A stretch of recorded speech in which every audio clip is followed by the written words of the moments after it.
Kembali lagi di segmen IPO Watch bersama saya Tasya Natalia. Pada segmen kali ini kita akan membahas salah satu emiten perdagangan aspal yakni PT Solar RCR Energy yang akan menargetkan dana sekitar 72 miliar. Nah, kita simak terlebih dahulu bagaimana rencana IPO-nya, kita lihat dalam slide berikut. Nah, di sini PT Solar RCR Energy akan mengeluarkan saham baru sebesar 656,25 juta lembar.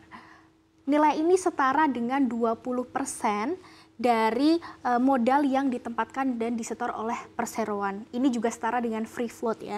Dan harga yang ditawarkan sendiri berkisar 100 sampai dengan 110 per lembarnya. Jadi perusahaan ini akan meraih dana segar maksimal 72,19 miliar. Nah, untuk underwriter-nya sendiri PT Solar ini menunjuk UOB Kay Hian Sekuritas sebagai penjamin emisi efeknya. Kemudian bagi pelaku pasar yang ingin mencermati gelaran IPO perusahaan ini bisa mencermati jadwal IPO-nya. Di sini sudah berlangsung ya untuk penawaran awal mulai dari 16 April kemarin hingga akhir pekan ini tanggal 19 April. Kemudian untuk tanggal efektifnya ada 26 April. Dan bagi yang mungkin belum mendapatkan di penawaran awal, kita bisa mencermati di masa penawaran umumnya dari 30 April sampai dengan maksimal 3 Mei. Jadi di masa penawaran umum ini adalah masa terakhir kalau kita ingin mengikuti gelaran IPO dari Solar ya. Kemudian untuk tanggal penjatahannya nanti kita akan mendapatkan 3 Mei 2024 dan nantinya akan catatkan perdana di bursa pada 7 Mei 2024. Nah, berikutnya kita akan membahas tentang penggunaan dana IPO ya, karena tadi kita sudah mengerti bahwa perusahaan ini akan mendapatkan dana sebanyak-banyaknya 72 miliaran. Nah, kira-kira dananya ini untuk apa? Mari kita simak. Nah, di sini terlihat bahwa dari 72 miliar itu mayoritas digunakan untuk peningkatan modal ke 5 anak usahanya. Jadi ini mayoritas digunakan untuk ekspansi perusahaan ya. Di sini perkiraannya mayoritas itu porsinya 66,87% atau setara dengan 48,27 miliar. Kemudian sisanya ini digunakan untuk modal kerja operasional yang nanti bisa untuk biaya marketing, kemudian untuk di luarnya juga ada bisa pembayaran gaji, kemudian juga bisa untuk pembelian aspal dan lain sebagainya. Ini setara dengan 33,13% atau 23,92 miliar. Nah, membahas lebih lanjut tentang 5 anak usaha perusahaan ini ada rinciannya. Pertama ada PT Solabit Bitumen Industri ya. Di sini dia punya porsi paling banyak, bisa mendapatkan dana 16,27 M yang nantinya akan dialokasikan untuk pengadaan mesin, kemudian juga untuk pembuatan pabrik aspal di Tuban, kemudian juga untuk modal kerja operasional dari anak industri ini ya, PT Solabit Bitumen. Kemudian ada juga PT Aspal Polimer Emulsindo, dia mendapatkan 9 M yang nantinya rinciannya digunakan untuk renovasi pabrik dan juga perluasan ya, yang khususnya ada di Demak. Kemudian ada PT Modifikasi Bitumen Sumatera, dia juga mendapatkan 9 miliar yang mana ini digunakan untuk perluasan pabrik aspal juga tapi di Muara Enim. Dan kemudian ada PT Aplikasi Bitumen Indonesia mendapatkan 9 miliar juga yang rinciannya digunakan untuk membeli aspal dan juga modal kerja. Ini untuk aspalnya sendiri ada yang slurry seal dan juga untuk chip seal. Kemudian ada yang terakhir PT Bumi Raya Energi Hijau, ini emiten di luar bisnis aspal ya. Jadi perusahaan ini menariknya punya anak usaha yang berjalan di bisnis energi hijau, terutama di solar panel begitu atau listrik yang berbasisnya energi matahari ya. Di sini dia mengalokasikan dana sekitar 5 miliar dan dana ini juga digunakan untuk membeli panel surya dan material pendukungnya. Nah, selanjutnya kita akan membahas terkait dengan kinerja keuangannya. Karena kita sudah mengetahui ya bagaimana perusahaan ini nantinya akan mengalokasikan dana dari IPO ini ternyata untuk ekspansi bisnis. Nah, tapi bisnisnya itu seperti apa dan bagaimana dampaknya ke kinerja keuangan? Karena pada dasarnya perusahaan itu kan mereka melaksanakan bisnis guna mendapatkan keuntungan. Nah, kita lihat pada slide selanjutnya. Di sini kita mengutip dari data prospektus perusahaan ya.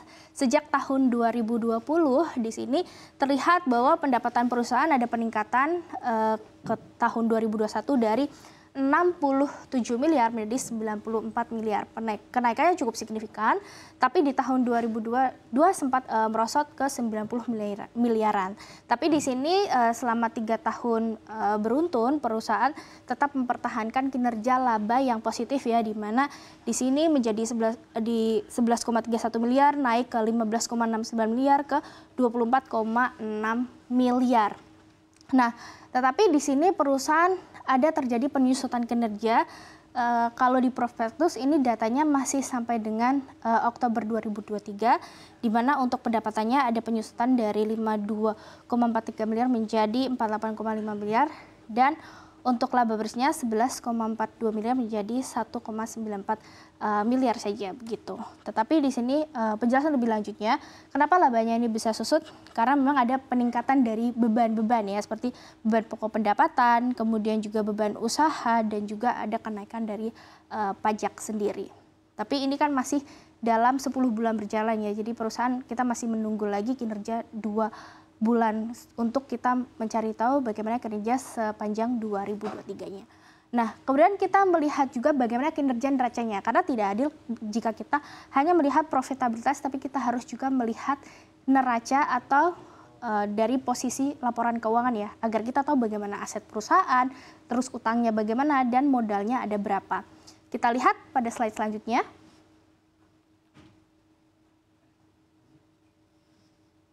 Nah, di sini ada perkembangan yang mencolok dalam beberapa bulan terakhir ini, atau 10 bulan pertama di tahun 2023 ini ya, dari posisi terakhir di tahun 2022. Jadi di sini kas dan setara kasnya ada penyusutan yang cukup signifikan dari 26,42 miliar menjadi 7 miliar saja. Nah, setelah ditelusuri ternyata perusahaan ini ada membayar utang yang cukup besar kepada bank ya. Jadi total liabilitas jadi menyusut, atau total utang perusahaan ini menyusut cukup signifikan dari 23,8 miliar menjadi 15,65 miliar saja. Jadi ini cukup inline ya, bahwa perusahaan ini mengurangi kasnya cukup besar untuk membayar utang. Nah, dengan adanya penyusutan utang tersebut, perusahaan berhasil menekan yang namanya debt service coverage ratio atau rasio utangnya ini menjadi 0,67 kali, dan ini berhasil ditekan kalau dari posisi tahun 2022 itu sebesar 1,49 kali. Jadi perusahaan ini bisa dibilang ya, untuk rasio debt-nya ini masih cukup terjaga, sehingga OJK juga menamatkan Sola ini juga menjadi satu saham syariah begitu.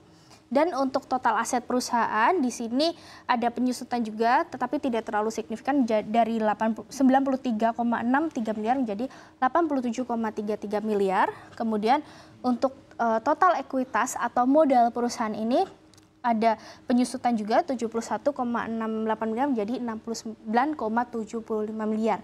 Tapi nantinya kalau ini akan ditambah dengan modal dari IPO yang sebanyak-banyaknya 71 miliar sekian atau 72 sekian, maka tentunya modal perusahaan akan meningkat ya, sehingga ini juga akan memberikan implikasi ke valuasi. Nah, terakhir kita bahas valuasi karena cukup penting untuk kita memperkirakan apakah saham Sola ini ketika nanti diperdagangkan di bursa harganya murah atau mahal. Nah, kita menggunakan data yang ditawarkan atau harga yang ditawarkan itu 100 sampai dengan 110, kita akan mendapatkan price to book value yang sudah ditambah dengan dana dari IPO, dan tadi porsi jumlah saham beredar juga sudah disesuaikan. Ketika nanti listing itu mendapatkan di 4,59 kali sampai dengan 5,05 kali. Sementara untuk PER-nya ini memang terkesan sangat tinggi karena memang tadi di profitabilitasnya untuk laba kan ada penyusutan ya, dia menjadi 142,37 kali dan sampai 156,61 kali. Jika kita dibandingkan berdasarkan rule of thumb saja, memang di sini terlihat bahwa valuasi untuk Sola ini terkesan sudah premium begitu ya. Tapi sekali lagi valuasi di saham yang biasanya baru mau listing, ini tetap kita akan melihat bagaimana nanti dia pergerakan setelah melantai di bursa ya, karena valuasi ini juga sangat berpengaruh sekali dengan harga sahamnya. Ketika harga saham turun, maka valuasi juga bisa terdiskon atau semakin melandai begitu ya. Jadi kita tetap harus mencermati bagaimana pergerakan harga sahamnya di kemudian hari. Kesimpulannya, untuk perusahaan ini dia secara keseluruhan menggunakan dana IPO-nya ini memang untuk ekspansi ya. Dan di bisnis peraspalan ini memang sangat berkorelasi erat juga dengan konstruksi, apalagi di jalan raya, karena aspal ini memang ujungnya dipakai mayoritas untuk jalan raya begitu ya. Jadi kalau kita melihat prospek ke depan, di mana Indonesia juga kita masih banyak ya perkembangan untuk konstruksi, apalagi ini sudah melewati pandemi, konstruksi juga sudah semakin banyak digencarkan. Bisnis aspal ini harusnya masih akan tetap dibutuhkan. Tapi tetap perusahaan juga perlu mengimbangi, di mana dengan profitabilitasnya yang sempat ada penyusutan, dan ke depan juga harus bisa mengoptimalkan lagi bisnisnya dengan dana IPO, sehingga ini juga menjadi suatu peluang sekaligus menjadi tantangan.